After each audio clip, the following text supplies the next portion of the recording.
एक लड़की की शादी उसकी मर्जी के खिलाफ एक सीधे सादे लड़के से होती है जिसके घर में उसकी माँ के अलावा और कोई नहीं रहता। शादी में दहेज के रूप में लड़के को कई उपहार और पैसे मिलते हैं। लड़की पहले से किसी और लड़के से बेहद प्यार करती थी और वह लड़का भी उसे चाहता था। शादी के बाद लड़की अपने ससुराल पहुंच जाती है। सुहागरात के समय उसका पति दूध लेकर कमरे में आता है। दुल्हन अपने पति से पूछती है, एक पत्नी की मर्जी के बिना अगर पति उसे हाथ लगाए तो उसे बलात्कार कहते हैं या हक? पति जवाब देता है, आपको इतनी गहराई में जाने की जरूरत नहीं है, बस दूध लाया हूँ, पी लीजिएगा, हम सिर्फ आपको शुभ रात्रि कहने आए थे। यह कहकर वह कमरे से बाहर चला जाता है। लड़की मन मार कर रह जाती है क्योंकि वह चाहती थी कि झगड़ा हो ताकि वह इस गवार से पीछा छुड़ा सके। वह दुल्हन होकर भी घर का कोई काम नहीं करती थी, दिन भर ऑनलाइन रहती और न जाने किस किस से बातें करती। दूसरी तरफ लड़के की माँ बिना शिकायत के चूल्हा चौका से लेकर घर का हर काम करती थी और हमेशा मुस्कुराती रहती थी। लड़का एक कंपनी में कर्मचारी था पर बहुत मेहनती और ईमानदार था। 1 महीना बीत चुका था मगर पति पत्नी अब तक साथ नहीं सोए थे। लड़का बहुत शांत स्वभाव का था और ज्यादा बातें नहीं करता था। वह सिर्फ खाने के समय पूछता था, कहाँ खाओगी, अपने कमरे में या हमारे साथ? और रात में अपनी डायरी लिखता था जो उसकी आदत थी। लड़की के पास एक स्कूटी थी और वह हर रोज अपने पति के ऑफिस जाने के बाद बाहर निकल जाती थी। पति के वापस लौटने से पहले ही वह घर आ जाती। एक दिन जब छुट्टी का दिन था और लड़का भी घर पर ही था, लड़की ने माँ के बनाए अच्छे भले खाने को गंदा कह दिया। गुस्से में उसने माँ को अपशब्द कहे और खाना फेंक दिया। यह देखकर शांत स्वभाव का पति गुस्से में अपनी पत्नी पर हाथ उठाने को तैयार हुआ, लेकिन तभी माँ ने अपने बेटे को सख्ती से डांटा और रोक दिया। लड़की को झगड़े का बहाना चाहिए था जो उसे मिल गया। वह पैर पटकते हुए गुस्से में स्कूटी लेकर घर से निकल पड़ी। असल में लड़की जो रोज बाहर जाती थी वह अपने पुराने प्यार से मिलने जाती थी। लड़की उस लड़के को टूटकर चाहती थी लेकिन वह अपनी मर्यादा को बनाए हुए थी जिसे वह अपनी इज्जत कहती थी। लड़की अपने प्यार के पास पहुंची और उससे बोली, अब तो एक पल भी उस घर में नहीं रहना है मुझे। आज उस गवार ने मुझ पर हाथ उठाने की कोशिश की,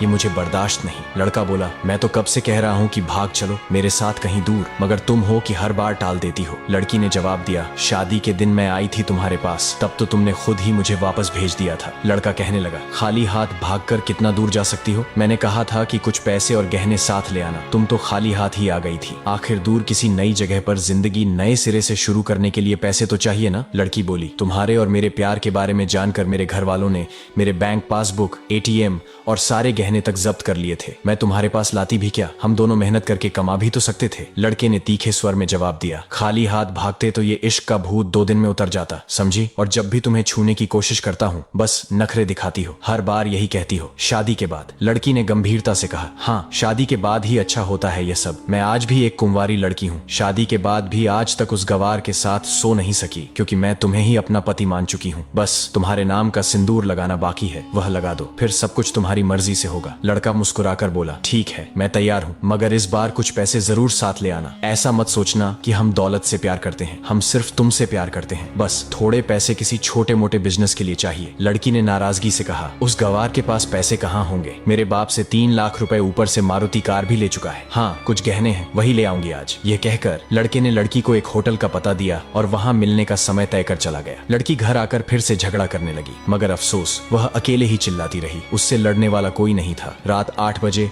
लड़के का व्हाट्सएप पर मैसेज आया, कब आ रही हो? लड़की ने जवाब दिया, सब्र करो, कोई सोया नहीं है, मैं 12 बजे से पहले पहुंच जाऊंगी, यहाँ तुम्हारे बिना मेरी सांसें घुटती हैं। लड़का लिखता है, ओके जल्दी आना, मैं होटल के बाहर खड़ा रहूंगा, बाय। लड़की ने अपने पति से कह दिया, मुझे खाना नहीं चाहिए, मैंने बाहर खा लिया है, इसलिए मुझे कोई परेशान न करे। इतना कहकर उसने दरवाजा बंद कर लिया। बाहर से पति ने कहा, अलमारी से मेरी डायरी दे दो, फिर दरवाजा बंद कर लेना, हम परेशान नहीं करेंगे। लड़की ने दरवाजा खोले बिना जवाब दिया, चाबियां दो अलमारी की। पति ने शांत स्वर में कहा, तुम्हारे बिस्तर के पैरों तले रखी हैं चाबियां। मगर लड़की ने दरवाजा नहीं खोला, उल्टा उसने जोर जोर से गाना बजा दिया। पति कुछ देर दरवाजा खटखटाता रहा लेकिन आखिरकार हार कर लौट गया। लड़की ने बड़े जोर से गाना बजाए रखा और फिर अलमारी खोलने का फैसला किया। यह वही अलमारी थी जिसे उसने पहले कभी नहीं खोला था क्योंकि वह अपना सामान अलग अलमारी में रखती थी। जैसे ही उसने अलमारी खोली वह चौंक गई। अलमारी में उसके अपने बैंक पासबुक और ATM कार्ड रखे हुए थे जो उसके घर वालों ने उससे छीन लिए थे। उसने जब पासबुक चेक की तो उसमें वे पैसे जमा थे जो लड़के को दहेज में मिले थे। अलमारी में बहुत सारे गहने भी रखे थे जिनके साथ एक दस्तावेज था। दस्तावेज में साफ लिखा था कि ये सब लड़की के नाम पर हैं। लड़की ये सब देखकर हैरान और परेशान हो गई। तभी उसकी नजर अलमारी में रखी डायरी पर पड़ी। उसने जल्दी से डायरी निकाली और पढ़ने लगी। डायरी के पन्नों पर लिखा था, तुम्हारे पापा ने एक दिन मेरी माँ की जान बचाई थी अपना खून देकर। मैं अपनी माँ से बेहद प्यार करता हूँ, इसलिए उस दिन झुककर तुम्हारे पापा को प्रणाम किया था और कहा था, आपका यह अनमोल एहसान मैं कभी नहीं भूलूंगा। कुछ दिनों बाद तुम्हारे पापा हमारे घर आए और हमारे तुम्हारे रिश्ते की बात की, लेकिन उन्होंने यह भी बताया कि तुम किसी और लड़के से बहुत प्यार करती हो। डायरी में आगे लिखा था, आपके पापा आपकी खुशी चाहते थे, इसीलिए उन्होंने पहले उस लड़के को जानने की कोशिश की जिसे आप पसंद करती थीं। आखिर आप उनके लिए प्रिंसेस थीं और हर पिता अपनी प्रिंसेस के लिए एक अच्छा ईमानदार प्रिंस चाहता है। आपके पापा ने जब उस लड़के के बारे में जानकारी हासिल की तो पता चला कि वह लड़का कई लड़कियों को धोखा दे चुका है। उसकी पहले भी शादी हो चुकी थी, परंतु वे आपको यह सब बता नहीं सके क्योंकि उन्हें पता था कि इश्क का नशा अक्सर अपनों को गैर और गैर को अपना बना देता है। एक पिता के मुंह से अपनी बेटी की यह कहानी सुनकर मैं अचंभित रह गया। हर पिता शायद ही इतना सोच पाता हो। उस दिन मुझे यकीन हो गया था कि भले ही मुझे एक अच्छा पति होने का सम्मान न मिले, लेकिन एक अच्छा दामाद बनने की इज्जत मैं हमेशा पा सकता हूँ। मुझे दहेज में मिले सारे पैसे मैंने तुम्हारे खाते में ट्रांसफर कर दिए। तुम्हारे घर से मिली गाड़ी अब भी तुम्हारे घर पर खड़ी है। मैंने इसे इसलिए वहाँ भेजा ताकि जब तुम्हें मुझसे प्यार हो जाए तो हम साथ में कहीं घूमने जा सके। दहेज, इस शब्द से मुझे नफरत है क्योंकि मैंने इस दहेज के कारण अपनी बहन और अपने पिता को खोया है। मेरे पिता के आखिरी शब्द यही थे कि किसी बेटी के पिता से एक पैसा भी मत लेना। मर्द हो तो खुद कमाकर खिलाना। तुम आजाद हो, कहीं भी जा सकती हो। डायरी के बीच तलाक के कागज रखे हैं जिन पर मैंने पहले ही साइन कर दिया है। जब तुम्हें लगे कि अब इस गवार के साथ नहीं रहना है तो साइन करके अपनी सारी चीजें लेकर कहीं भी जा सकती हो। लड़की यह सब पढ़कर हैरान और परेशान थी। वह चाहकर भी इस गवार के शब्दों को नजरअंदाज नहीं कर पा रही थी। अनजाने में ही उसके अनदेखे प्यार ने लड़की का दिल छू लिया था। उसकी आंखें नम हो गईं। डायरी में आगे लिखा था, मैं तुम्हें इसलिए मारने वाला था क्योंकि तुमने मेरी माँ को गाली दी थी। जो बेटा अपनी माँ की बेइज्जती सह ले वह बेटा कैसा? कल तुम्हारे भी बच्चे होंगे, चाहे किसी के साथ भी हो, तब तुम माँ की महानता और प्यार को महसूस करोगी। मैंने तुम्हें दुल्हन बनाकर अपनी हमसफर बनाने के लिए घर लाया हूँ, जबरदस्ती करने के लिए नहीं। जब तुम्हें मुझसे प्यार हो तब मैं तुम्हारे हर गुस्से का बदला मोहब्बत से लूंगा। अगर तुम मेरी हो गई तो बेपनाह प्यार करूंगा और अगर किसी और की हो गई तो तुम्हारे हक में दुआएं मांगूंगा। इसी बीच लड़की का फोन बजने लगा जो वाइब्रेशन मोड पर था। वह फोन की तरफ देखती रही लेकिन उसकी आंखों से आंसू थमने का नाम नहीं ले रहे थे। वह अब दुल्हन बन चुकी थी, एक सच्चे प्यार